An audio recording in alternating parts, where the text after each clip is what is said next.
Hello viewers, welcome to review on point. सबसे पहले तो मेरी तरफ से आप सबको हैप्पी न्यू ईयर। ये आने वाला साल आप सबके लिए बहुत ज़्यादा खुशियाँ, सेहत और आसानियाँ लेके आए, आमीन।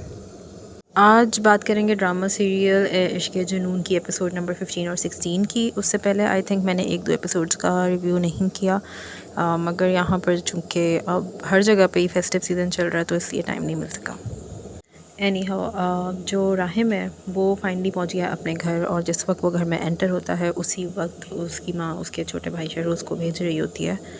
वो यहाँ से ही उसको बाहर के मुल्क अमेरिका के लिए भेज रही है, जैसे कि हमने पिछले एपिसोड में भी देखा। मगर घर में यही पता होता है कि वो इस्लामाबाद तक गया। तो बेसिकली अगर देखा जाए तो एमन तो एक अमोरा है जिसे यूज़ कर रही है आफिया, मगर बेसिकली जो स्टोरी है वो अब इन दो माँ बेटे के बीच में ही है। इब्राहिम जिस वक्त घर में एंटर होता है तो बड़ी उम्मीद के साथ अपने बाप को देखता है जो कि लॉन्च में बैठा हुआ होता है, लेकिन उसका बाप जो है वो उसे मुंह फेर के निकल लेता है। ये भी समझ नहीं आया, जैसे पिछली एक दो एपिसोड में तो वो मरने वाला हुआ था कि मुझे एक दफ़ा राहिम दिखा दो, मुझे राहिम से मिलवा दो, तो अब जब राहिम आ गया तो उससे सीधे मुँह बात क्यों नहीं कर रहा वो।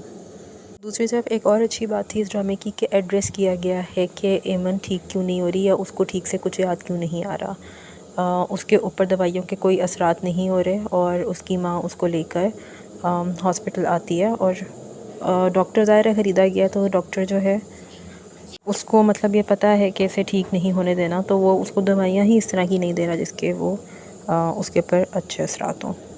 खैर राहिम अब जब के घर आ गया है तो वो बहुत ही नॉर्मल है सबके साथ। वो अपने बाप को भी एक दफ़ा रोक के कहता है कि क्या आपको वाकई लगता है कि आपका राहिम ऐसा सब कुछ कर सकता है, जिसके ऊपर बाप बहुत ही हल्का सा सर नाम हिला के चला जाता है। ये थोड़ा मुझे अजीब लग रहा है वैसे कि बाप सीधे मुँह बात कर क्यों नहीं रहा। आखिर राहिम का जो सारा अब बॉडी लैंग्वेज और जो अब उसका वो है एक्शन कहना चाहिए, जिस तरह से वो रिएक्ट कर रहा है वो बहुत अच्छा कर रहा है, कि मतलब वो बहुत ही नॉर्मल है, और वो आफिया से डर नहीं रहा बल्कि आफिया से बात कर रहा है इसी तरह जैसे नॉर्मल वो उसके साथ नॉर्मल अली नवाज़ को शो करा रही है कि मैं राहिम के साथ बिल्कुल नॉर्मल हूँ, तो वो भी राहिम भी उसी तरह एग्जैक्ट शो करा रहा है। बेसिकली इन दोनों के अंदर अंदर ही हैं सारी बातें। नेक्स्ट डे राहिम जा रहा होता है ऑफिस, तो उसका बाप उसको रोक देता है और कहता है कि ये कहाँ जा रहा है, और फिर वो राहिम को बताता है कि वो CEO की पोस्ट पे नहीं है। फिर राहिम कहता है कि एटलीस्ट मैं आपके बेटे की तो हैसियत से वहाँ पे जा सकता हूँ, या मैं अब वो भी नहीं रहा, तो वो कहता है कि नहीं, तुम हमेशा हो, थे और रहोगे। जो मिस आतिका होती हैं राहिम अली नवाज़ की सेक्रेटरी, वो मतलब उसको बहुत अच्छी तरह मिलती है जब वो ऑफिस जाता है, उसको यही कहती है कि मैं आप ही को असिस्ट करना चाहती हूँ। तो इससे ये भी अंदाज़ा होता है कि इनका जो सारा स्टाफ है वो राहिम अली नवाज़ को जानता है, और अभी तक वो उनको नहीं समझ रहा कि ये कल्प्रिट हो सकता है।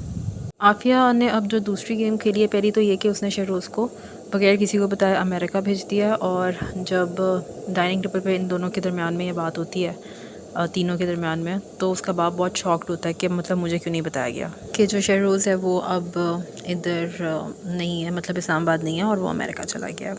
कोई XYZ फ़ायज़ा आंटी हैं जिनके पास वो चला गया था, और फिर फ़ायज़ा आंटी जो है वो अपने इलाज के लिए US गई, तो शहरोज़ को भी साथ ही ले गई। यहाँ पर भी मतलब वो बातों बातों में जो राहिम है वो कह देता है कि आपको इसलिए नहीं बताया गया क्योंकि ये छुपाना चाहती थी। उसके बाद एक सीन आता है जहाँ पर आफिया जो है कॉफ़ी बना के लाती है राहिम के लिए, और फिर राहिम टू द पॉइंट बात करता है। वो कहता है आखिर आप ये सब कर क्यों रही हैं, जिसके ऊपर वो कहती है कि जब हम तुम्हें ऑर्फेनेज से लेके आए थे तो तब मेरे पास मेरी ज़िंदगी में शहरोज़ नहीं था, और फिर शहरोज़ आया तो मेरा काम है कि मैं अपने बेटे को कुछ भी करके प्रोटेक्ट करूँगी। तो राहिम कहता है कि फिर अब मैं भी मतलब वो भी अब किसी बात का लिहाज नहीं ना रख रहा। वो कह रहा है कि अब जो मेरे और बाबा के बीच में आएगा मैं उनको देख लूँगा, और सच्चाई तो मैं सामने लेकर ही आऊँगा। अच्छा, अच्छी बात मुझे ये लग रही है कि राहिम जो है वो फुल फॉर्म में है, पीछे नहीं हट रहा, डर नहीं रहा, और इसके साथ साथ वो एमन को भी प्रोटेक्ट कर रहा है। उसको पता है कि जमाल को भी जो अंदर किया गया है वो उसको ख़रीदा गया। और ये मुझे समझ नहीं आ रही कि जो मीर जुल्फ़िकार है वो भी राहिम के ही अगेंस्ट क्यों हो गया है, कि वो अब अली नवाज़ का पक्का ही दुश्मन बन गया, कि उसे किसी भी तरह उसकी वो सारी जो प्रॉपर्टी जो काम उसके शुरू हुए हुए होते हैं वो भी वो उसने सील करा दिए कि 3 साल तक वहाँ कोई काम नहीं हो सकता। और तो और एक अदद वकील का भी इंतज़ाम कर लिया कि जो वकील जो है वो एमन की तरफ से लड़ेगा कि जमाल को फंसाया गया है सब में। और जो आफिया है वो तो वैसे ही राहिम के पीछे है, और वो भी एमन को कॉल करके यही कह रही है कि मैं बहुत गिल्टी हूँ कि मेरा बेटा जो है वो ये सब कुछ कर रहा है और उसी ने जमाल को फंसाया, दिस एंड दैट। तो चलो आफिया का तो समझ में आता है कि उसने शहरोज़ को प्रोटेक्ट करना है, मगर मुझे मीर जुल्फ़िकार का समझ नहीं आया कि चलो ठीक है उसकी बेटी के साथ उस ऐसे हो गया, मगर इस हद तक क्या कि वो उसको बर्बाद करने पर ही तुल गया। दूसरी तरफ माहीन का भी छोटा सा सीन देखा कि वो अभी तक उसको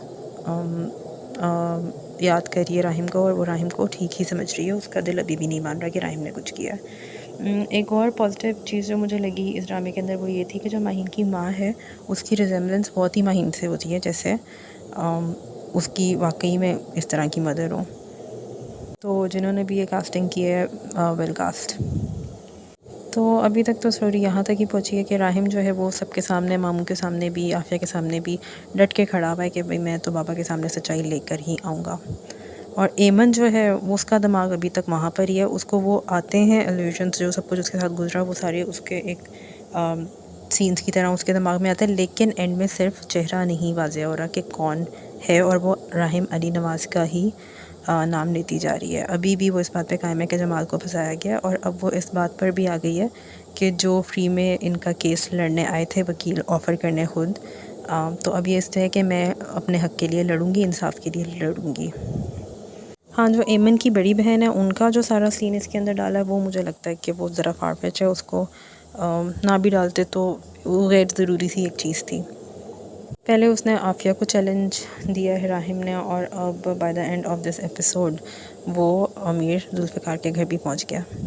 मीर जुल्फ़िकार को ये कहने, मीर जुल्फ़िकार कहता है ना कि मतलब मैं अली नवाज़ की बहुत, मतलब मैं सपोर्ट था उसके लिए हमेशा से, मगर अब जो राहिम है वो कहता है कि आपकी खुशफहमी है कि आप हमेशा से उनकी एक बैकबोन की तरह रहें, और अब वो कहता है कि फिर मैंने भी, आप एक्सेप्ट करें, मैं मतलब उनकी अब दुश्मनी सीधी सीधी चालू हो गया। उसको भी वो चैलेंज करा है कि आप किसी भी तरह से मेरे बाप को नुकसान नहीं पहुंचा सकते।